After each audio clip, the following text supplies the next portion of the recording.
అందరికీ నమస్కారం. నేను ఎక్స్ డిప్యూటీ సీఎం నారాయణ స్వామి గారి కుమార్తెని కృపాలక్ష్మిని గంగాధర్ నెల్లూరు నియోజకవర్గ ఇన్ఛార్జిని మాట్లాడుతున్నాను. నిన్న మనం చూసినట్లయితే గౌరవనీయులు ముఖ్యమంత్రి చంద్రబాబు నాయుడు గారు గంగాధర్ నెల్లూరు పర్యటనకి వెళ్లారు. అక్కడ ఆయన సభలో మాట్లాడిన విధానాన్ని చూసి చాలా బాధేసిందండి. ఒక మంచి గౌరవమైన పదవిలో ఉన్న చంద్రబాబు నాయుడు గారు ఇలా పబ్లిక్ మీటింగ్ లో వైఎస్ఆర్సీపీ పార్టీ వాళ్ళకి ఏ పథకాలు అందకూడదు, వైఎస్ఆర్సీపీ పార్టీ వాళ్ళకి ఏ హెల్ప్ ఏ సహాయము అందకూడదు అని పబ్లిక్ గా చెప్పడము చాలా బాధాకరం అండి.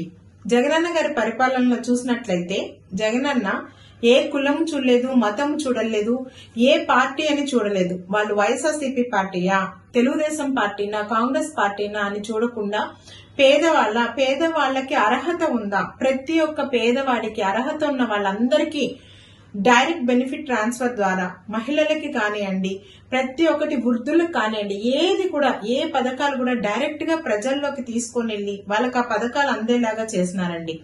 అదేలాగా మనం చూసినట్లయితే కరోనా టైంలో కూడా జగనన్న గారు ఎన్ని కష్టాలు వచ్చినా, రెవెన్యూలో ఎన్ని ఇబ్బందులు వచ్చినా కూడా, ప్రాపర్ మనీ లేకపోయినా కూడా ఏ ఒక్క పథకాన్ని ఆపకుండా డైరెక్ట్ గా పేద ప్రజలకి తీసుకొని వెళ్లిన ఘనత జగనన్న గారిది. ఇచ్చిన హామీలు మొత్తం నెరవేర్చిన జగనన్న గారు ప్రతి ఒక్క పేదవాళ్ళ గురించి ఆలోచించి ప్రతి ఒక్క పథకాన్ని నెరవేర్చినారు. మీరు ఎలక్షన్స్ ముందర సూపర్ 6 అని హామీలు ఇచ్చినారు. అందులో ఏ ఒక్క హామీ కూడా మీరు నెరవేర్చలేదు. అబద్ధపు హామీలతో మీరు ఈ రోజు పదవికి వచ్చి ఇంత మంచి పొజిషన్ లో ఉండి పబ్లిక్ మీటింగ్ లో మీరు అలా చెప్పడము చాలా బాధాకరం అండి. నేను మిమ్మల్ని ఒకటే కోరుకుంటున్నాను, పేదవాళ్ళ గురించి ఆలోచించి పేదవాళ్ళ భవిష్యత్తును తీర్చిదిద్దేలాగా పథకాలను తీసుకొని వచ్చి పేదవాళ్ళకి సహాయపడమని మిమ్మల్ని కోరుకుంటున్నాను. అలానే ఎక్కడ అన్యాయం అని చెప్తే అక్కడ వాళ్ళపైన కేసులు, ఎక్కడ ఇది తప్పు అని చెప్తే వాళ్ళపైన కేసులు ఫైల్ చేస్తున్నారు.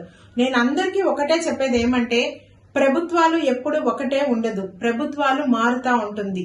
ప్రజలు అన్ని గమనిస్తానే ఉంటారు. ప్రజలకు కూడా ఏది మంచి ఏది చెడు అని తెలుసు.